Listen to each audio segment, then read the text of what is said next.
Woo, it's a hot day. Looks like it's the perfect time to wash the car. Ooh, look at the wash mitt I found. Now I'm gonna add some of my dish soap so it smells nice and clean. Gonna put the wash mitt in there. Gonna add some rocks to balance the pH. Now it's the perfect temperature to wash the car.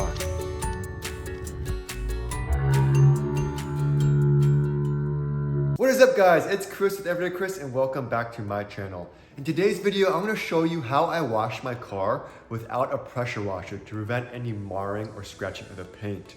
I'm also going to show you what I did when I prepared my car for my ceramic coating as well as my paint protection film or car wrap. My footage was when I actually first got my car and I was debating whether to make this video or not. However, I have so many friends who wash their cars incorrectly, potentially scratching and marring their paint, which is no bueno. Especially if you have a dark colored paint like black or dark gray. If you have a pressure washer and you want to see how to pressure wash your car, make sure you click on the link to watch my first YouTube video ever. Let me know in the comments if you want to see an updated video on the pressure washer, as I know that there are a ton of people who are getting electric pressure washers these days. And the governor did ban small motors, including gas pressure washers. So having an electric pressure washer is a must. But today we're just going over the process of how to properly wash and detail your car. So hopefully this video helps you out. If you want to watch how I did some light paint correction on my paint to remove any swirls or scratches, then stick around to the end of the video because this is really going to help you if you are deciding to ceramic coat your car by yourself or if you're preparing your car for a wrap or a paint protection film. So the first thing I want to make sure you understand is never wash your car in the sun.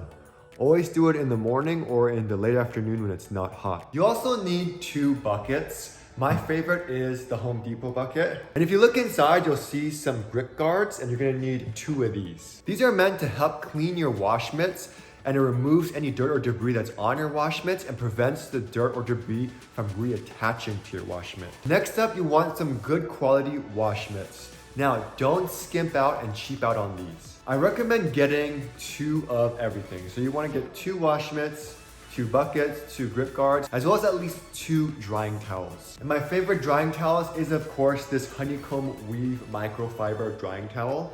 I also use the one that kind of absorbs all the water just in the beginning to help remove any huge water spots. However, you do want to be careful with this because if you go too hard and dry it too hard, you can again mar the paint. So you always want to do it super light in light strokes. You also need Iron X as well as a clay bar and some lube, which I'll talk about later. I'll make sure I link everything in the description below. Make sure you guys use those links because it does help out my channel a lot. I also want to say I got everything myself. Nothing was for free. I use my own money, so I'm not hashtag sponsored. Next up, you're going to fill up your buckets, one with clean water and the other with dish soap. And Dawn is my favorite. Now again, this wash is just for preparing your car for sealant or for ceramic coating or paint protection film.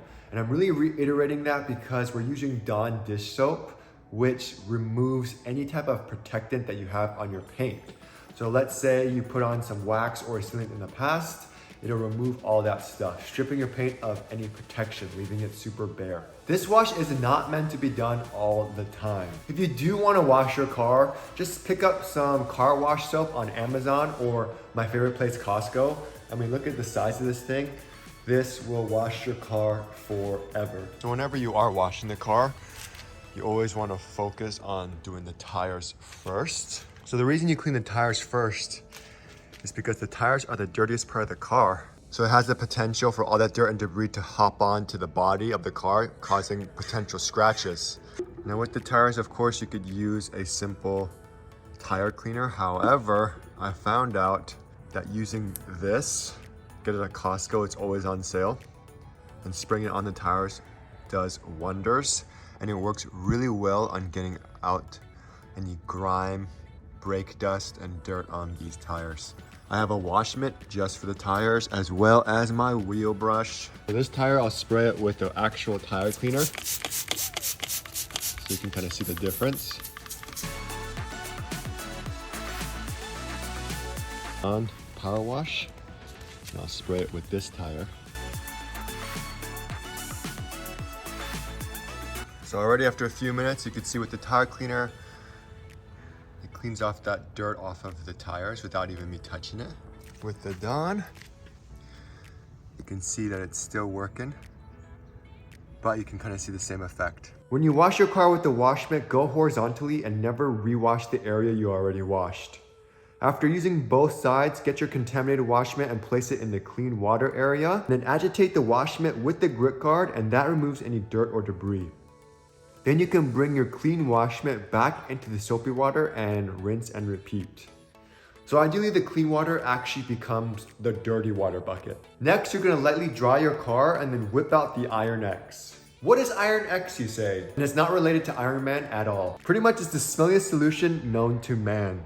Like, it smells like a skunk and it smells so bad. But it removes any iron on your paint. It helps prevent rust from any fallout, as well as removes any brake dust or road grime. It's essentially the best way to get rid of anything your clay bar can't get. You'll be super surprised at how bad your car is, even if it's a brand new car, as it turns all the iron and rust purple. Next, you're gonna rinse the car again, and here is where you use the clay bar and some lube. Clay lube. This is meant to remove any contaminants on the surface of the paint that may have etched into the clear coat. Depending how bad your paint is, you may need a harder or softer clay bar. Since my paint was new, I ended up going with a soft clay bar for light defects. You'll know how bad your car is because after you wash your car, all you need is a simple Ziploc sandwich bag. And if you run your hand over the paint, it should be smooth as butter. However, if you feel any type of bumps, then you know you need to clay bar your car because you have some contaminants etched into the clear coat of your paint. So that's all the basic stuff if you are trying to clean your paint and remove anything on top of the paint so that you can apply some sort of sealant or ceramic coating. I've tried a ton of sealants and my favorite is this one by 22 People. It's kind of expensive, but it's expensive for a reason because a little goes a long way. And the sealant lasts at least 6 months, even after car washes. I've had others where it's amazing and the water beads perfectly. However, after 1 or 2 car washes, the protection is gone. After you apply your sealant, you're all done and the paint should be clean AF. Now, if you got your Tesla or a new car, it's super easy to do any light corrections because the paint is usually not too bad. However, if you have any swirls or defects or scratches, you'll need to go a step further. And with that, you'll need a few cutting pads, compounds, polish, as well as an orbital buffer. I really recommend this Griot's orbital buffer. It makes it super easy so it spins at 2 parts. First, use an LED flashlight or even your phone and bring it close to the paint at an angle so you can see the swirls and marring. Next, you're gonna wanna use painter's tape to protect the trim as well as the headlights and emblems because the pads can scratch it. After, you wanna have different foam pads. There's white foam pads, orange foam pads. It all depends on how much defects you have in the paint. Pretty much I use my orange and white pads for medium to light defects, so the pad isn't rough and coarse. However, if you have heavy defects, of course you wanna go with a more coarser pad, like the blue pad or a Meguiar's microfiber cutting pad. For me, I noticed way more defects, so I ended up going with the Lake Country orange pad, as well as the 105 Meguiar's compound.